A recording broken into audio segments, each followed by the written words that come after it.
Afternoon, my name is Rahul Kumar. Welcome to luck seated on YouTube channel.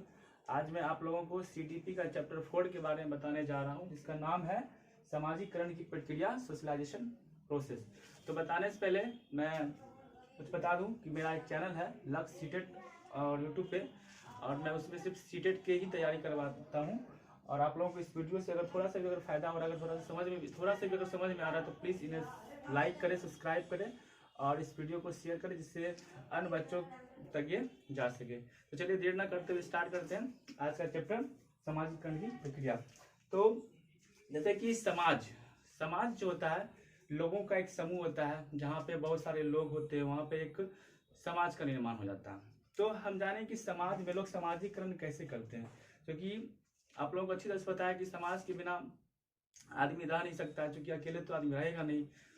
लोगों के group तो होंगे ही होंगे, एक आदमी है, दो आदमी है, जहाँ पे 10 आदमी हो गया तो वहाँ पे एक समाज का निर्माण होता है। तो हम समाज में सामाजिकरण कैसे करेंगे, तो मैंने कुछ परिभाषा लिखा है, जिसके माध्यम से मैं आप लोगों को बता रहा हूँ। सामाजिकरण का सबसे पहले जानेंगे कि इसका अर्थ क्या होता है। तो सामाजिकरण एक ऐसी प्रक्रिया है जो व्यक्ति को एक सामाजिकरण प्राणी बनाती है। इसके अभाव में व्यक्ति एक मनुष्य के समान है। सामाजिकरण के द्वारा व्यक्ति सामाजिक मापदंडों का जानता है, सीखता है और उनके साथ समायोजन और अनुकूलन करता है। कहने का मतलब ये है कि जो भी समाज में रहता है वो समाज के अनुकूल हो जाता है, समाज में अनुकूल होता है, समाज की तरह वो करने लगता है, सीखने लगता है, उस वातावरण में वो ढलते जाता है। तो उसी को हम लोग कहेंगे सामाजिकरण। अब समाज में तो सब ढंग के लोग रहते हैं, हर तरह की उसमें समाज में प्रतिक्रियाएं होती हैं, लेकिन समाज के अंदर कुछ सामाजिक मापदंड होती हैं, जैसे कि समाज में सही और गलत की पहचान करना। समाज के अंदर अगर कुछ गलत हो रहा है तो उसमें आप लोगों को किसी का उसका सपोर्ट करना है कि कहाँ पे गलत है, कहाँ पे सही है, और यह जानना है कि कौन से कार्य सामाजिक रूप से उपयुक्त नहीं है। कहने का मीन्स यह है कि समाज के अंदर जो कार्य हो रहा है, जो वर्क हो रहा है, उसमें समाज के लिए कौन सा ऐसा काम है जो समाज के हित में है, तो उसमें हम समाज में अच्छे और बुरे चीज का पहचान करते हैं। और दूसरों के साथ किसी भी प्रकार का व्यवहार करना, बड़ों का आदर करना, किसी को भी किसी तरह का नुकसान ना पहुंचाना, अपने वातावरण का संरक्षण करना, सामाजिक संबंध को स्थापित करना, और भी बहुत सारे ऐसे चीज हैं जो समाज के अंदर आते हैं, समाज के हित के लिए सोचे जाते हैं। अब समाज के अंदर बहुत सारे स्कूल हैं, कॉलेज हैं, और बहुत सारे सांस्कृतिक से जुड़े हुए चीज होते हैं, और कुछ कहने का मतलब ये है कि समाज बहुत ऐसे चीज है जो समाज के हित के लिए होते हैं, जो कुछ ऐसा करते हैं जो समाज को अच्छा लगता है, या फिर हम कुछ ऐसा करना चाहते हैं जो समाज हमारे बारे में कुछ अच्छा कहे और लोगों को उस चीज़ के प्रति प्रेरणा मिले। तो समाज का मतलब कि समाज के अंदर कुछ ऐसा चीज़ जो समाज के हित के लिए हो। तो आई होप कि आपको ये समझ में आ रहा, और आगे बढ़ते हैं। अब है कि समाज के अंदर जो है बालकों का विकास के कुछ मुख्य कारक होते हैं, सहायक होते हैं, जो समाज में बालक सीखते हैं। मतलब यानी कि समाज में बालक के सीखने के कुछ कारक होते हैं, जैसे कि परिवार, माता पिता, दोस्त, साथी, पड़ोस, समाज, स्कूल, शिक्षक, समुदाय, ये सब जो होते हैं, या फिर मनोरंजन करने के उपकरण, जिसके माध्यम से बच्चे जो है समाज में सीखते हैं। लेकिन कुछ ऐसे बालक जो अपने आसपास के प्रत्येक वस्तु की स्थिति को सीखता है, और उसमें भी कुछ ऐसे चीज होते हैं जो बालकों के हित के लिए नहीं होते हैं। अब जैसे कि मैंने कहा कि परिवार में बालक का विकास कैसे होता है, जैसे कि आप लोगों को पता है कि शैशवावस्था में जब बच्चा गर्भ में होता है, तो गर्भ से निकलते ही बच्चे जो है सामाजिकरण उसका शुरू हो जाता है।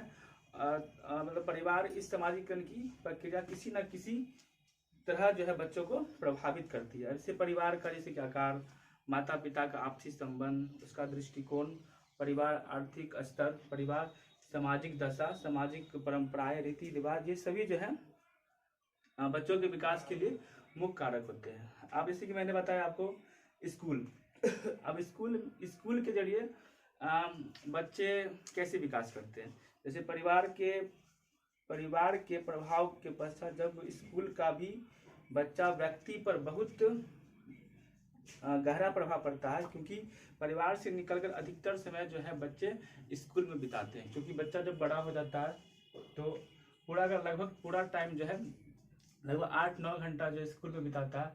तो बच्चे जो है जो स्कूल में सिखाया जाता है, जो वहाँ पे बच्चे पढ़ रहे हैं, जो शिक्षक पढ़ा रहे हैं, तो बच्चे उसको अनुकरण करते हैं और उसका कॉपी करते हैं, जिस कारण बच्चे ज़्यादा सीखते हैं। आई होप आप लोगों को ये समझ में आ रहा होगा। अब दूसरा, जैसे कि संवेदनात्मक विकास, इमोशनल डेवलपमेंट।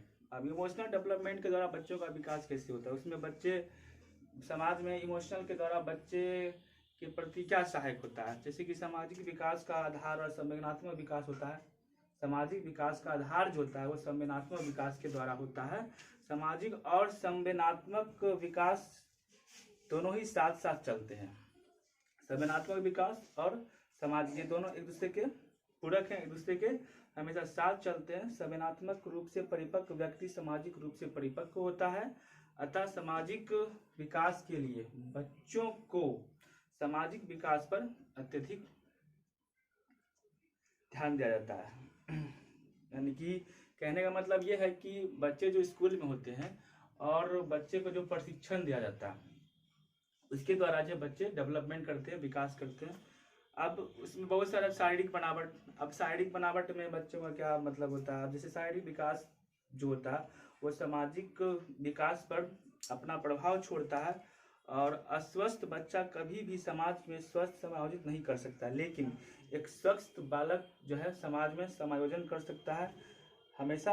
और अस्वस्थ बच्चे कई प्रकार की हीन भावनाएं उत्पन्न हो जाती है बच्चों में, जो कि उनके सामाजिक विकास में बाधा उत्पन्न करने लगती है। अब हम जानेंगे कि समाज में समुदाय का प्रभाव के द्वारा बच्चे का सामाजिक सहायक, इसमें क्या मतलब उसे मदद मिलेगा बच्चों को। तो बालक के सामाजिक विकास पर समुदाय का भी बहुत बड़ा प्रभाव पड़ता है। जैसे कि पार्क, खेल का मैदान हो गया, बहुत सारे चिड़ियाघर जैसे हो गए, उसके बाद पुस्तकालय हो गए, और ऐसे बहुत सारे चीज़ हैं जो बच्चे को ये सब सारा चीज़ प्रभावित करते हैं। और बच्चों की स्वतंत्रता, व्यक्तित्व सुरक्षा, ये सारी चीज़ प्राप्त करने के लिए अत्यधिक सहायक होते हैं। तो समुदाय में ये साधन बच्चों में आज्ञा का पालन, ईमानदारी, नम्रता जैसे गुणों का विकास करने के लिए सहायक होता है। अब इसमें एक पॉइंट आता है कि अगला पॉइंट कि खेल के साथ और विभिन्न मित्रों का प्रभाव, खेल के साथी और मित्रों का प्रभाव, ये चीज जो है बच्चों में कैसे सहायक है।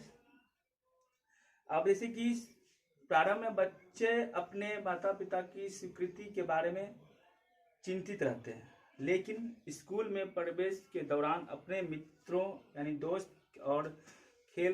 दोस्त जिसके साथ हम खेलते हैं और जितने भी साथी होती है वो सारे एक दूसरे को काफ़ी मतलब महत्वपूर्ण समझते हैं। वह अपने व्यक्तित्व को, उन्हीं पक्षों को अधिक विकसित करने का प्रयास करते हैं। एवं स्कूल में वह एक दूसरे के साथियों के संपर्क में आता है और स्वयं को व्यक्तित्व का अनुमान लगाना सीखने लगता है। यह उसके व्यक्तित्व की आधारशिला होती है और जितने सुखद अनुभव प्राप्त करता है आपस में व्यक्तित्व को निखारता है तथा उतना ही अच्छा उसके सामाजिक समायोजन होता है। इस प्रकार बच्चे की लोकप्रियता उसके व्यक्तित्व को निखारने में काफ़ी ज़्यादा सहायक होते हैं। अगला पॉइंट है बौद्धिक विकास। अब समाज में बच्चे का बौद्धिक विकास में कैसे सहायक होता है, यानी कि समाज में बच्चों के लिए बौद्धिक विकास कैसे होते हैं, मतलब समाज जो उसके बच्चों का कैसे मदद करता है बौद्धिक विकास में। तो जैसे कि बालकों का जो सामाजिक विकास विभिन्न चीज़ों के जरिए होता है। जैसे कि धार्मिक जरिया हो गया, धार्मिक मतलब विभिन्न धार्मिक संस्थानों के द्वारा प्रभावित होते हैं, जैसे कि मंदिर, मस्जिद, गुरुद्वारा और चिड़ियाघर, ये सब जो होते हैं होते हैं। और गिरजाघर इसको बोलते हैं। धार्मिक संस्थानों से बच्चे में नैतिक मूल्यों का विकास संभव हो पाता है। ठीक है। अब अगला पॉइंट है मनोरंजन एवं सूचना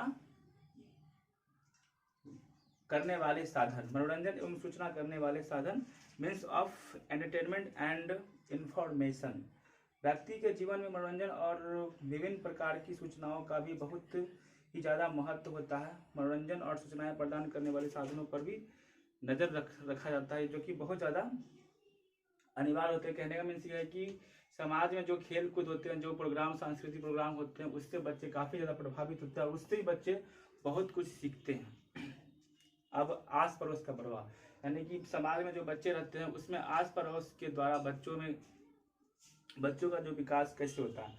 तो कहने का मतलब है कि सामाजिक विकास पर बच्चों का आस पड़ोस भी हावी रहता है और आस पड़ोस के वातावरण का प्रभाव प्रत्यक्ष और अप्रत्यक्ष दोनों रूप से पड़ता है।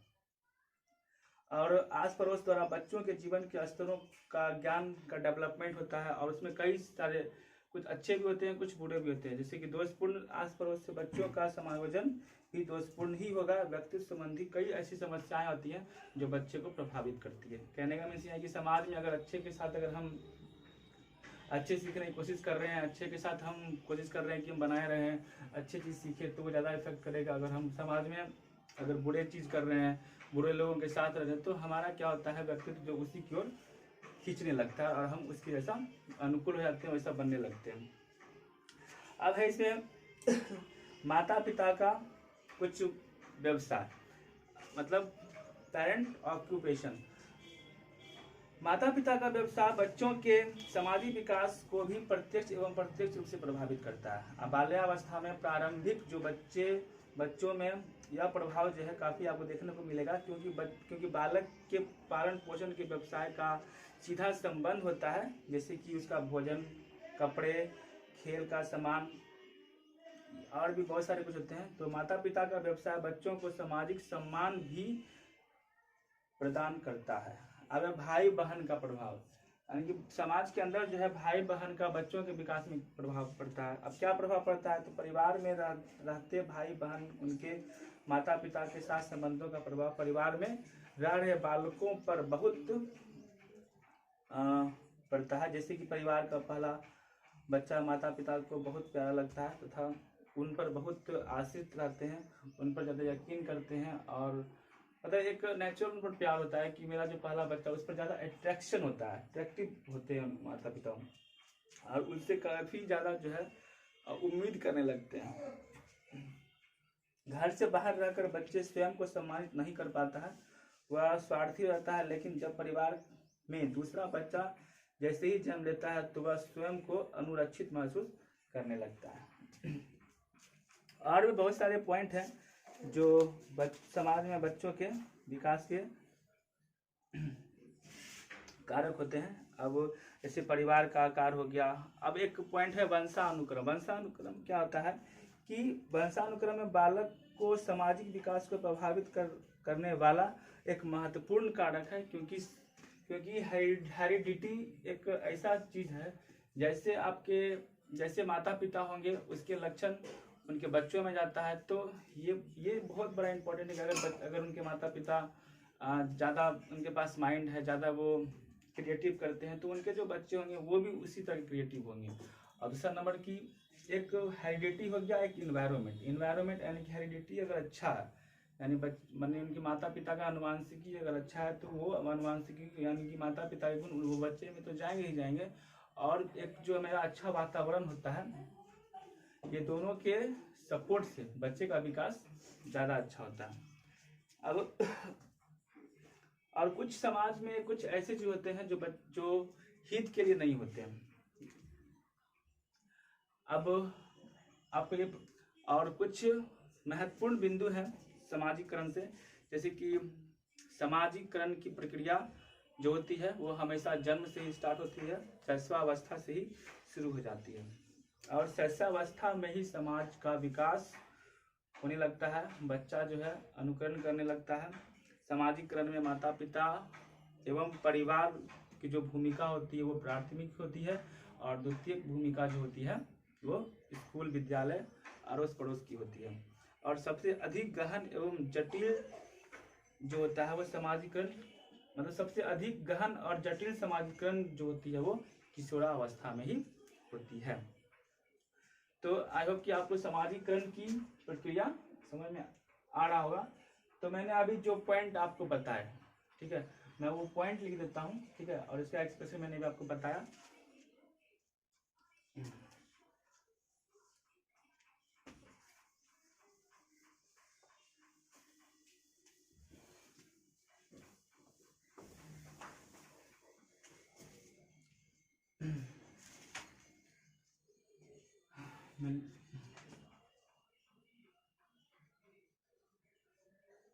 बालक के विकास, बालक के सामाजिक,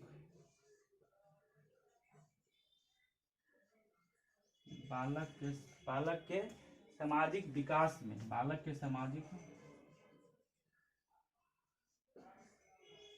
बालक के सामाजिक विकास में सहायक कारक,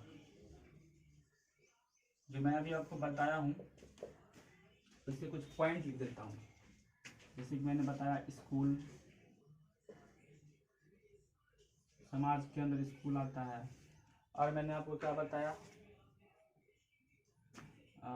माता पिता भी, माता पिता, और क्या आ सकता है, जैसे कि अड़ोस पड़ोस हो सकते हैं,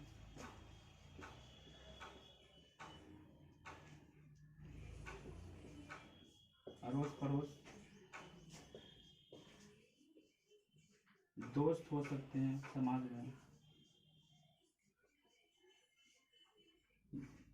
में, दोस्त हो सकते हैं, और शिक्षक होते हैं। और ये होता है समाज के अंदर, जैसे कि क्या हो सकता है समाज में, और क्या हो सकता है समाज के अंदर, और क्या हो सकता है, समुदाय,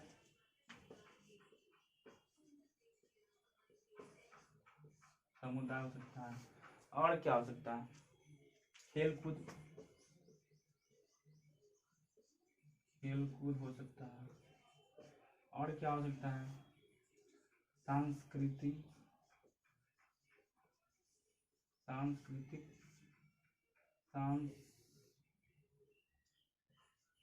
कार्यक्रम हो सकता है। और क्या हो सकता है, और कुछ हो सकता है, सांस्कृतिक हो गया, समुदाय, मनोरंजन जैसे हो गया, और धार्मिक धर्म से जुड़ा हुआ। और एक पॉइंट क्या हो सकता है,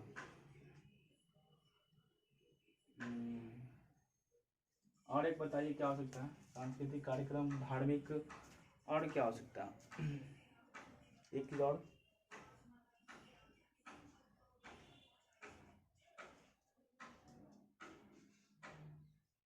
भाई बहन,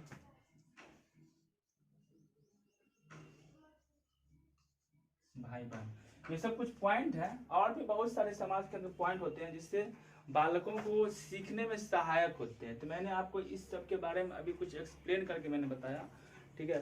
तो इससे ज़्यादा एग्जाम में नहीं पूछा जा सकता है, 1 से 2 नंबर इस चैप्टर से आते हैं। और आई होप कि इससे ज़्यादा बाहर नहीं आएगा एग्जाम में। तो आप लोगों को ये अगर वीडियो अच्छा लगा होगा तो प्लीज़ इसे सब्सक्राइब करें, ठीक है।